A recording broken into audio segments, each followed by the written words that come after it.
정오의 햇살이 공원을 부드럽게 어루만지는 시간입니다. 나무들 사이로 비치는 햇빛은 따스한 온기를 전해주며 벤치마다 여유롭게 앉아있는 사람들의 표정을 환하게 비춰주고 있습니다. 그 중에서도 유독 눈에 띄는 한 노신사가 있었죠. 백발이 성성한 주름진 얼굴에 따뜻한 미소를 머금고 있는 이 사람은 정중한 자태로 소파 벤치에 앉아 주변을 관찰하고 있었어요. 김종우 회장님은 대한민국 최고의 대기업 중 하나인 세빛그룹의 오너였습니다. 하지만 그의 특별한 점은 단순히 부와 명예를 쌓는 데 그치지 않고 10년 전부터 새로운 빛이라는 사회적 기업을 직접 운영해왔다는 사실이죠. 그는 늘 말했습니다. 진정한 부는 나눔에서 시작된다고. 그래서인지 김종우는 매주 목요일마다 이 공원 벤치에 앉아 일반 시민들의 대화를 들으며 그들의 니즈를 파악하고자 했어요. 오늘도 김종우는 평소처럼 정갈한 차림으로 공원을 찾았습니다. 소박하지만 품격 있는 옷차림, 그리고 언제나 들고 다니는 오래된 수첩까지. 겉보기에는 그저 여유로운 노인네 같았지만 그의 눈빛은 여전히 날카로웠죠. 주변에서 들려오는 젊은 부부의 육아 고민, 학생들의 진로 걱정, 노인들의 건강 이야기까지. 김종우는 그 모든 것을 경청하며 간간히 수첩에 무언가를 적어 내려갔어요. 오늘도 사람들의 이야기는 참 다양하군. 김종우가 중얼거리며 미소 지을 때였습니다. 갑자기 고급스러운 흰색 벤츠 한 대가 공원 입구에 화려하게 정차했죠. 차에서 내린 여자는 유난히 화려한 옷차림과 과한 액세서리로 사람들의 시선을 사로잡았습니다. 그녀는 주변을 둘러보더니 곧장 김종우가 앉아있는 벤치 쪽으로 성큼성큼 걸어왔어요. 저기요, 할아버지. 갑작스러운 여성의 호출에 김종우는 고개를 들어 그녀를 바라보았습니다. 낯선 여성의 얼굴에서는 어딘지 모를 불만과 공격성이 느껴졌죠. 김종우는 어리둥절한 표정으로 그녀를 바라보며 공손하게 물었어요. 무슨 일이신가요? 여기 자리 좀 비켜주시겠어요? 저 벤치에 앉고 싶은데 할아버지가 혼자 다 차지하고 계시네요. 김종우는 잠시 당황했습니다. 소파 벤치는 충분히 3명이 앉을 수 있는 크기였고 그는 한쪽 구석에 앉아 있었을 뿐이었거든요. 하지만 김종우는 평소처럼 온화한 미소를 잃지 않았습니다. 물론이죠. 자리는 충분히 있으니 편하게 앉으시지요. 김종우가 약간 옆으로 자리를 옮겨주었지만 여자는 만족스럽지 않은 표정으로 그를 노려보았어요. 이상한 긴장감이 두 사람 사이를 감돌았습니다.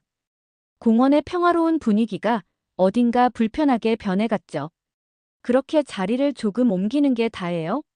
할아버지 같은 분들은 정말 젊은 사람들을 배려할 줄 모르시나 봐요.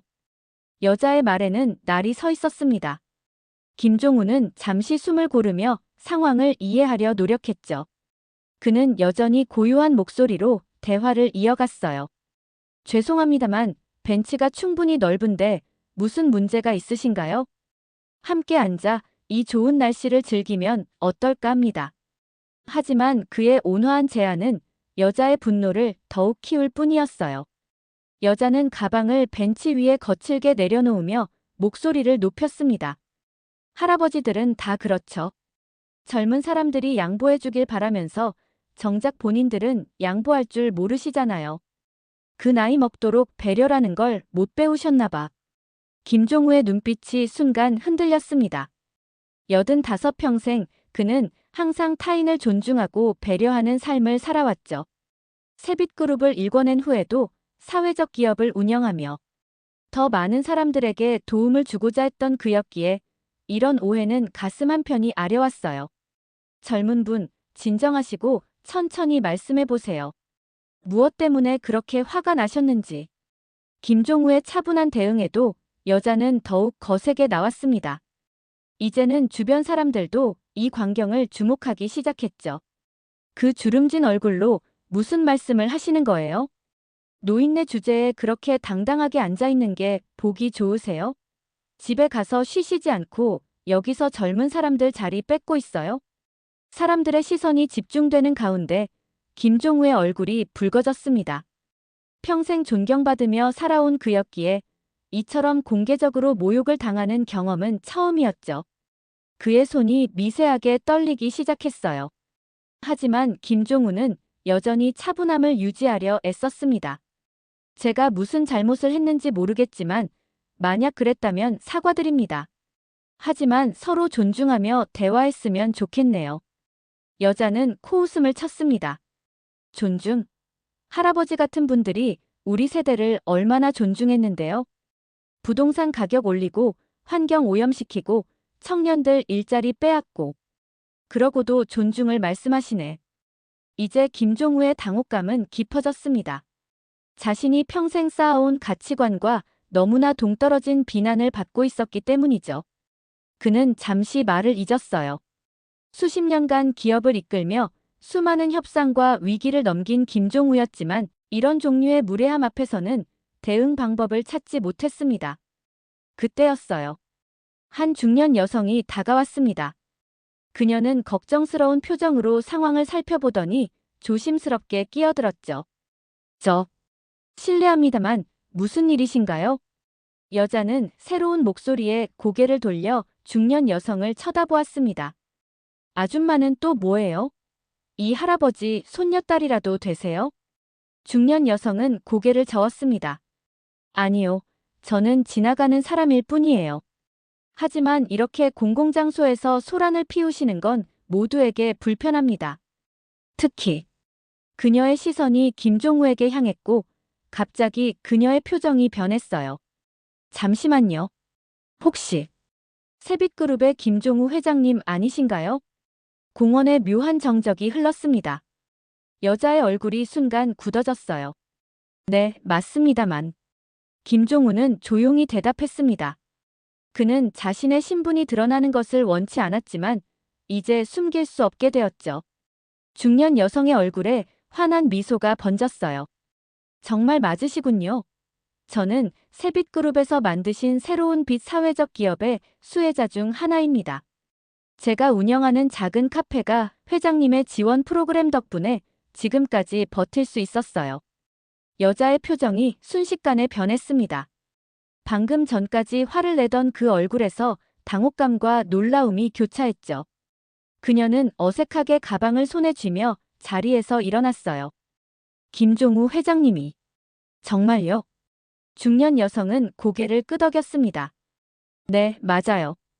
회장님은 매주 이 공원에 오셔서 시민들의 이야기를 듣고 계시죠.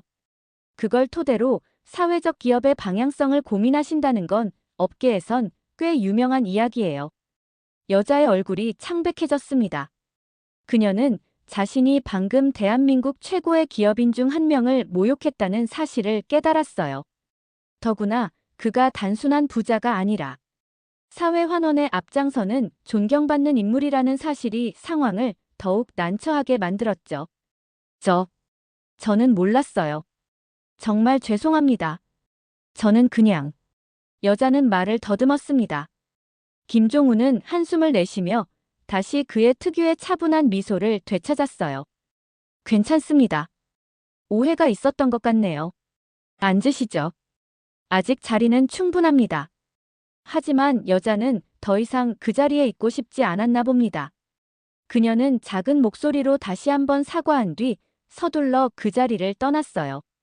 벤츠를 향해 빠르게 걸어가는 그녀의 뒷모습은 어딘지 초라해 보였습니다. 중년 여성이 김종우 옆에 조심스럽게 앉았죠. 괜찮으세요, 회장님? 저는 박미영이라고 합니다. 행복한 커피라는 작은 카페를 운영하고 있어요.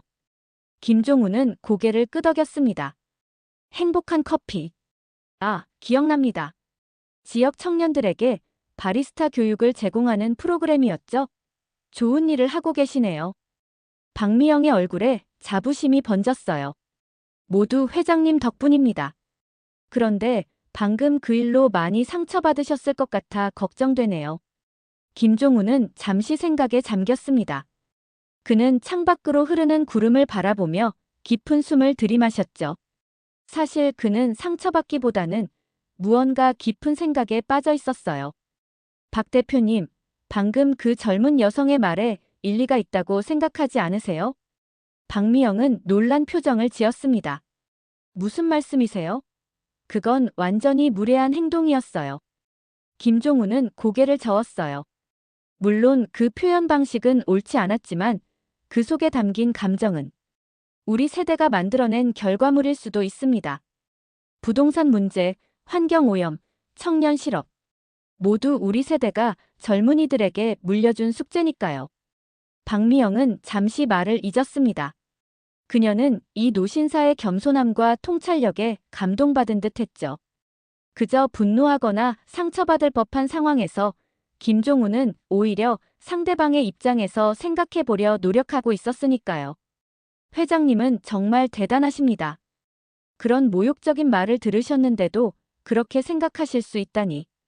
김종우는 미소를 지었습니다. 나이를 먹는다는 건 그만큼 더 넓게 볼 수 있게 된다는 뜻이라고 생각합니다. 젊은이들의 분노에는 항상 이유가 있어요. 우리는 그 이유를 이해하려 노력해야 하죠. 두 사람의 대화는 공원의 평화로운 분위기 속에서 이어졌습니다. 그들이 모르는 사이 멀리서 한 여성이 그들을 바라보고 있었어요. 방금 떠났던 그 여자였습니다. 그녀의 눈에는 복잡한 감정이 어려 있었죠. 그날 저녁 김종우는 평소보다 무거운 발걸음으로 자택에 돌아왔습니다. 넓고 고급스러운 거실을 가로질러 서재로 향하는 그의 표정은 평소와는 달리 깊은 생각에 잠겨 있었어요. 서재에 들어선 김종우는 창가의 안락 의자에 몸을 기댄 채 오늘 있었던 일을 곱씹었습니다. 할아버지, 오셨어요? 저녁 준비됐습니다. 김종우의 손녀 수민이 서재 문을 살짝 열고 들어왔어요. 25살의 수민은 세빛그룹에서 인턴으로 일하며 할아버지의 경영 철학을 배우고 있었죠. 그래, 들어오너라. 잠시 이야기 좀 하자. 수민은 할아버지의 심상치 않은 표정을 알아차렸습니다. 그녀는 조용히 김종우 앞에 놓인 소파에 앉았어요. 무슨 일 있으셨어요? 김종우는 손녀를 바라보며 오늘 공원에서 있었던 일을 천천히 이야기했습니다.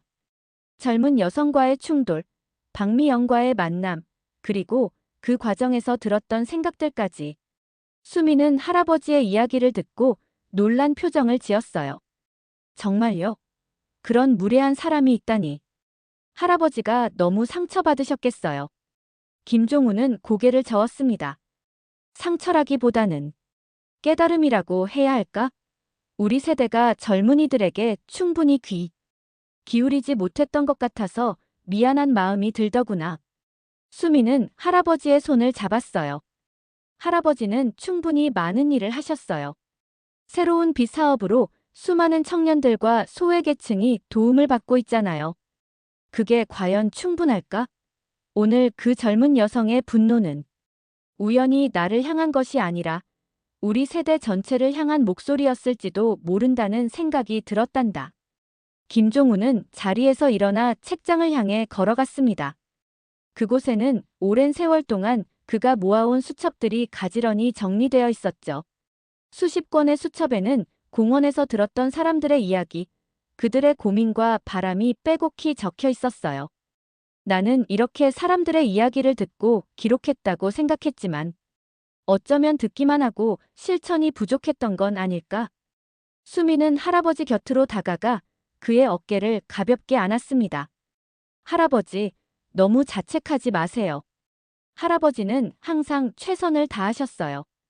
김종우는 손녀를 바라보며 미소 지었지만 그 눈빛 속에는 여전히 고민이 깃들어 있었어요. 그는 수첩 하나를 꺼내 펼쳤습니다.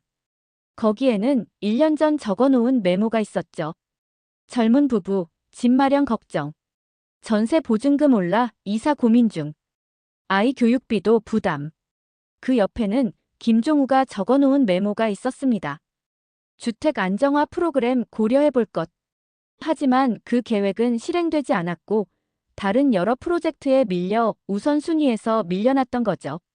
김종우는 깊은 한숨을 내쉬었어요. 수민아, 내일 아침 일찍 임원회의를 소집해 주렴. 새로운 빛의 방향성을 재점검해야겠다. 수민은 할아버지의 결연한 표정을 보며 고개를 끄덕였습니다. 김종우의 눈빛에는 오랜만에 보는 불꽃이 일렁이고 있었어요.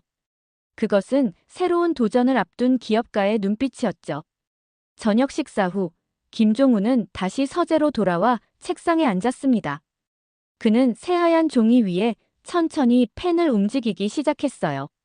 그가 쓰고 있는 것은 새로운 빛 2.0 프로젝트의 청사진이었습니다. 단순히 듣는 것을 넘어 실질적인 변화를 만들어내기 위한 그의 구상이 종이 위에 하나씩 모습을 드러내기 시작했죠. 이제는 들을 때가 아니라 행동할 때다.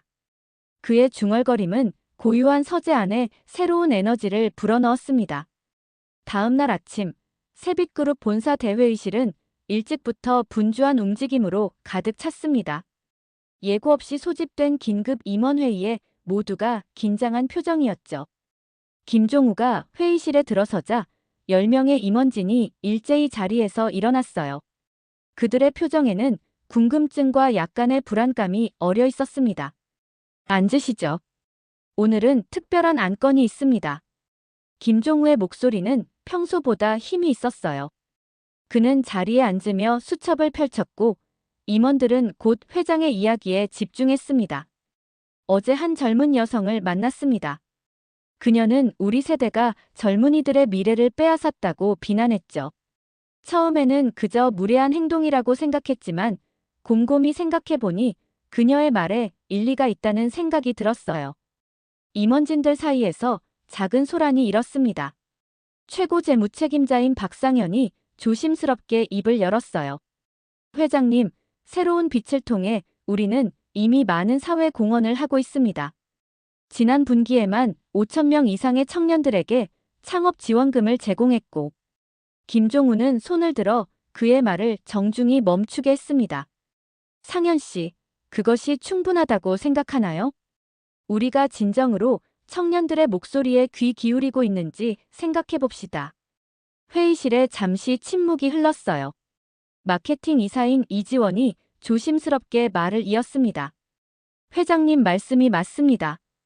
우리의 지원 프로그램은 대부분 위에서 아래로 내려가는 방식이었어요. 실제 청년들이 무엇을 원하는지 직접 물어본 적은 거의 없었죠. 김종우의 얼굴에 미소가 번졌습니다. 바로 그겁니다. 이제는 방향을 바꿀 때가 왔어요. 제가 구상한 새로운 빛 2.0 프로젝트를 소개하겠습니다. 그는 프로젝터를 켜고 어젯밤 늦게까지 준비한 자료를 보여주었어요. 그것은 기존의 사회공헌 방식을 완전히 뒤집는 혁신적인 계획이었습니다. 청년들의 직접 참여를 유도하고 그들이 직접 프로젝트를 기획하고 실행할 수 있도록 지원하는 시스템이었죠. 이 프로젝트의 핵심은 경청과 실행입니다. 우리는 지금까지 경청만 했다면 이제는 실질적인 변화를 만들어낼 때입니다. 프레젠테이션이 끝나고 임원진들 사이에서 활발한 토론이 이어졌어요. 대부분 긍정적인 반응이었지만 일부 임원들은 우려의 목소리를 내기도 했습니다. 회장님, 이 프로젝트에는 상당한 자금이 필요할 텐데요. 현재 경제 상황을 고려하면 김종우는 단호하게 대답했어요. 비용을 걱정하지 마세요. 필요하다면 내 개인 재산을 출연하겠습니다. 이것은 단순한 사회 공헌이 아니라 우리 세대가 다음 세대에게 지고 있는 책임을 다하는 일입니다.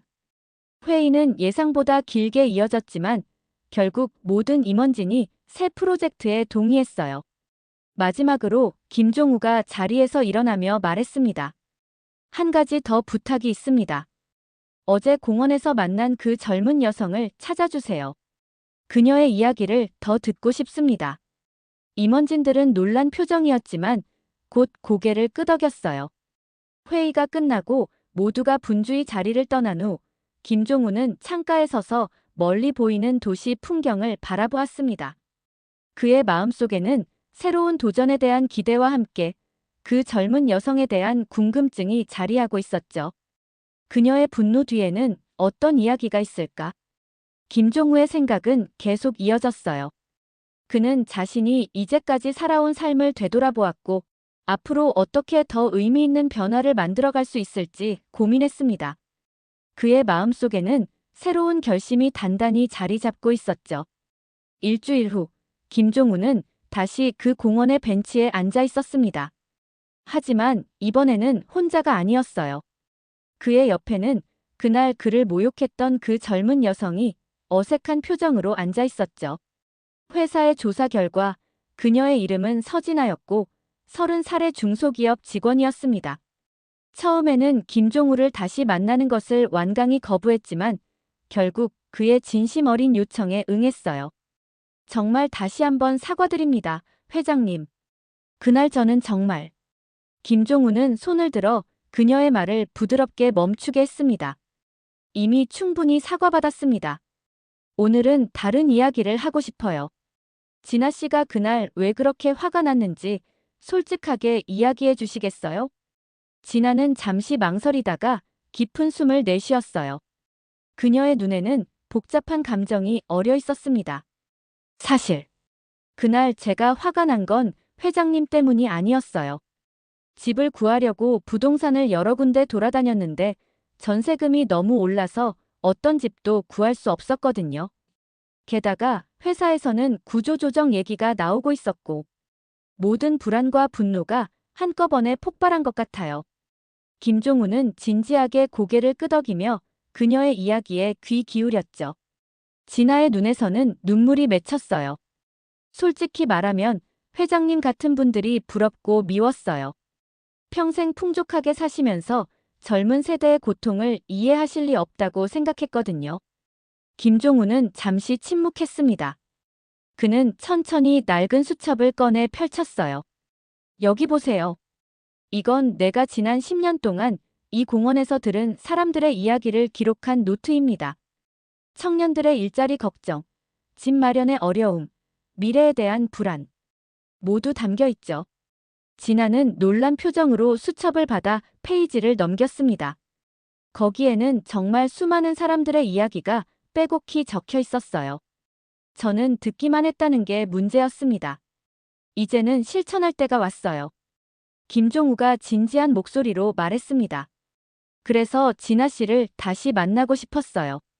새로운 빛 2.0 프로젝트에 참여해 주셨으면 합니다. 진아는 의아한 표정으로 고개를 들었어요. 무슨 말씀이신지. 김종우는 새 프로젝트에 대해 설명했습니다.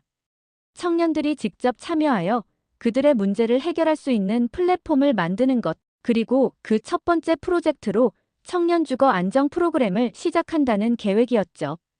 진아 씨가 첫 번째 자문단으로 참여해 주셨으면 합니다. 청년들의 실질적인 목소리가 필요해요. 진아의 얼굴에 놀라움이 번졌습니다. 그녀는 자신이 일주일 전에 모욕했던 바로 그 노인이 지금 자신에게 중요한 프로젝트에 참여를 제안하고 있다는 사실이 믿기지 않았어요. 하지만 저 같은 사람이 무슨. 김종우는 따뜻한 미소를 지었습니다. 진아 씨는 용기 있게 자신의 감정을 표현했어요. 비록 그 방식은 조금 거칠었지만 그런 솔직함과 열정이 바로 우리가 필요로 하는 것입니다. 공원의 가을바람이 두 사람 사이로 부드럽게 흘렀습니다. 진아의 얼굴에 조금씩 미소가 번지기 시작했어요. 그녀의 눈에서는 이제 분노 대신 희망의 빛이 반짝이고 있었죠. 정말 참여해도 될까요? 물론입니다. 다음 주부터 시작하는 워크숍에 와주세요. 진아 씨와 같은 청년들의 목소리가 이 프로젝트의 핵심이 될 테니까요. 두 사람의 대화는 이제 새로운 방향으로 흘러갔습니다. 한때 갈등으로 시작된 만남이 이제는 협력과 이해의 시간으로 변화하고 있었어요. 한 달 후 세빛그룹 본사 대회의실은 활기찬 목소리로 가득 찼습니다. 25명의 청년들이 테이블을 둘러싸고 열띤 토론을 벌이고 있었어요. 새로운 빛 2.0 프로젝트의 첫 번째 워크숍이 진행 중이었죠. 김종우는 회의실 한쪽에 조용히 앉아 그들의 대화를 경청하고 있었습니다. 진아는 이제 프로젝트의 핵심 코디네이터로 활약하고 있었어요. 처음에는 어색해하던 그녀가 이제는 자신감 넘치는 모습으로 토론을 이끌고 있었죠. 우리가 지금까지 논의한 내용을 정리해 보겠습니다.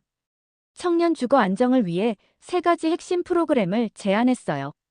첫째, 보증금 지원 시스템. 둘째, 공유주택 모델 개발. 셋째, 청년 커뮤니티 기반 주거 공간 조성.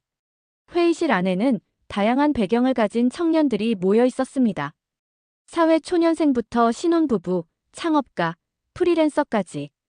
그들은 각자의 경험과 고민을 나누며 실질적인 해결책을 모색하고 있었어요. 한 청년이 손을 들었습니다. 저는 공유주택 모델이 가장 현실적이라고 생각해요. 혼자 살기에는 비용 부담이 크지만 공간과 비용을 나눌 수 있다면 훨씬 효율적이겠죠. 다른 청년이 반박했어요. 하지만 장기적으로 보면 개인의 주거 안정성도 중요해요. 공유 모델만으로는 부족할 수 있습니다. 토론은 계속 이어졌고 김종우는 그들의 이야기를 하나하나 메모하며 깊이 생각했습니다.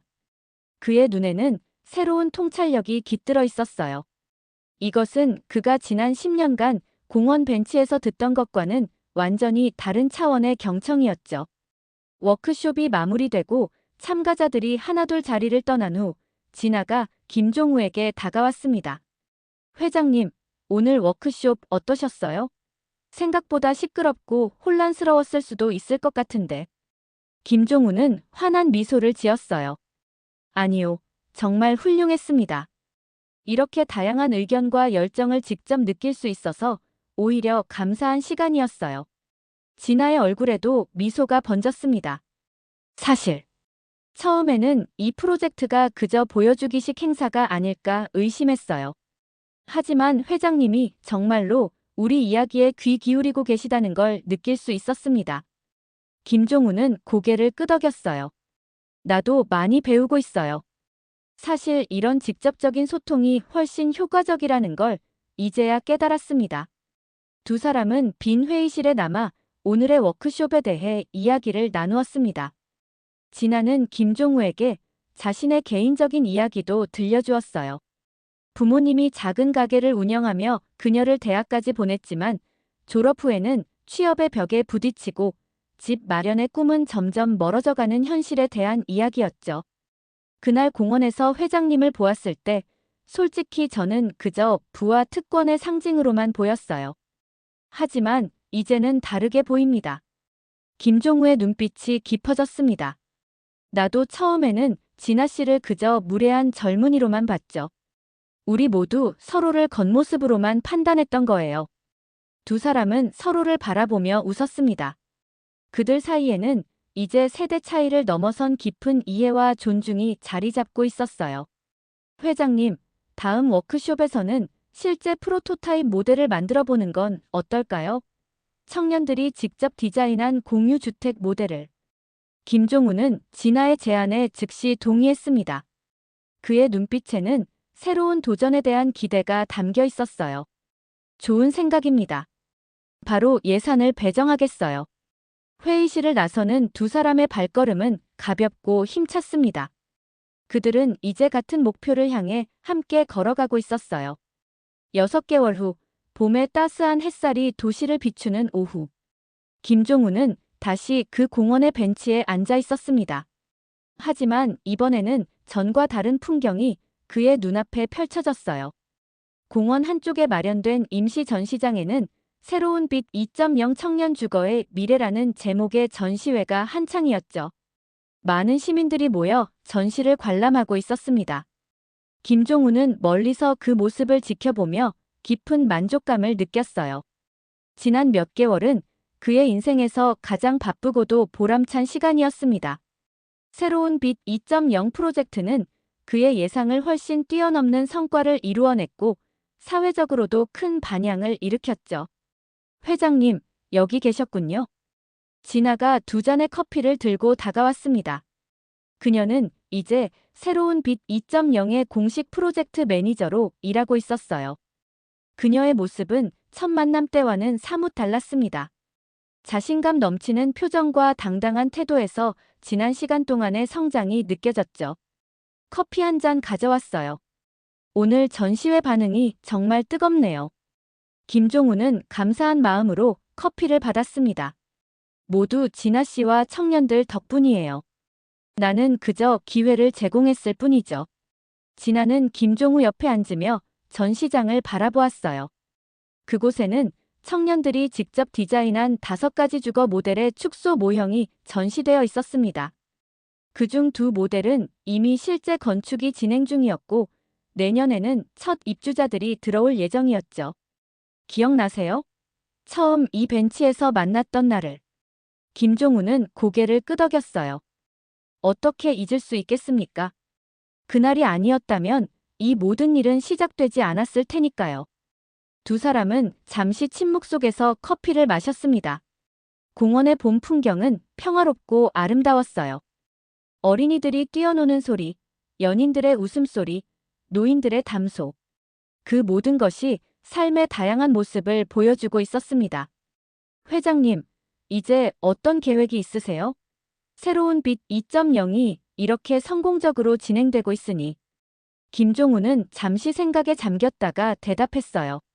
사실 나는 이제 한 발 물러설 때가 왔다고 생각해요.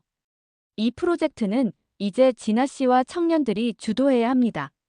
진아는 놀란 표정을 지었지만 곧 이해의 미소를 지었어요. 회장님의 지혜가 여전히 필요합니다. 하지만 저희에게 더 많은 책임을 맡겨주신다면 최선을 다해 이 프로젝트를 이끌어가겠습니다. 김종우는 따뜻한 눈빛으로 진아를 바라보았습니다. 그래, 나는 그럴 것이라 믿어요. 이제 나는 다시 이 벤치에 앉아 사람들의 이야기를 듣는 일로 돌아갈 테니까요. 그때 전시장에서 한 무리의 청년들이 손을 흔들며 두 사람을 불렀습니다. 개막식 시간이 다가온 것이었죠. 김종우와 진아는 자리에서 일어나 그들을 향해 걸어갔어요. 회장님, 한 가지 말씀드리고 싶은 게 있어요. 진아가 걸음을 멈추고 김종우를 바라보았습니다. 저희 청년 자문단이 회장님을 위한 작은 선물을 준비했어요. 전시장으로 들어서자 청년들이 모여있는 가운데 작은 테이블 위에 무언가가 덮여 있었습니다. 진아의 신호에 따라 천이 거치자 아름다운 소파 벤치 모형이 드러났어요. 그것은 김종우가 항상 앉던 공원 벤치를 본떠 만든 것이었죠. 이것은 소통의 벤치라고 이름 붙였습니다. 새로운 주거 단지마다 이 벤치를 설치할 예정이에요. 세대 간의 소통과 이해의 상징으로요. 김종우의 눈가에 감동의 눈물이 맺혔습니다. 그는 천천히 벤치 모형을 만져보았어요. 정말 고맙습니다. 이보다 더 의미 있는 선물은 없을 것 같네요. 청년들의 박수 소리가 전시장에 울려 퍼졌습니다. 김종우는 그들을 바라보며 깊은 감사와 자부심을 느꼈어요. 그가 한때 공원 벤치에 앉아 상상했던 것보다 훨씬 더 큰 변화가 이루어지고 있었습니다. 그날 저녁, 김종우는 다시 공원 벤치에 혼자 앉아 있었어요. 이제 그 벤치는 단순한 휴식 공간이 아니라 그의 인생에서 중요한 전환점을 상징하는 장소가 되었습니다. 그는 주변을 지나가는 사람들을 바라보며 미소 지었어요. 이제 그는 단순히 듣기만 하는 것이 아니라 듣고 행동하는 법을 배웠습니다. 김종우의 마음속에는 새로운 미래에 대한 기대와 희망이 가득했어요. 그가 시작한 작은 변화가 이제는 큰 물결이 되어 사회로 퍼져나가고 있었습니다. 그리고 그 중심에는 세대를 뛰어넘는 이해와 소통이 있었죠. 인생은 참 놀라운 여정이구나. 김종우는 저녁 노을을 바라보며 중얼거렸습니다. 그의 얼굴에는 평화로운 미소가 번져 있었어요.